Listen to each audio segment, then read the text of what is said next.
মন কাপিল কিচেনে সবার স্বাগত। তো আজকে আমি বান মাছ দিয়ে মশলা দিয়ে বললাম গ্রেভি টাইপকা মাখাইয়ে ভাতের ভিতরে দেবো। তো যে আছে লবণ, হলদি, ঝাল, গরম মশলা, রসুন বাটা, পেঁয়াজ বাটা আর আছে যে আদা বাটা আছে, আর এই যে আছে টমেটোর কুচি। তা মিলিয়ে নেবো একসাথে। এতে একটু প্রথম তেল দিয়ে দেবো আমি। তা দিয়ে দিচ্ছি তেল।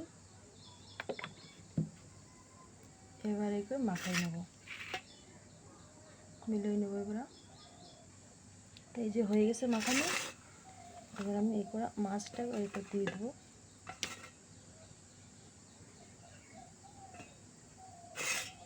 এবার আসতে মাখাই নেব।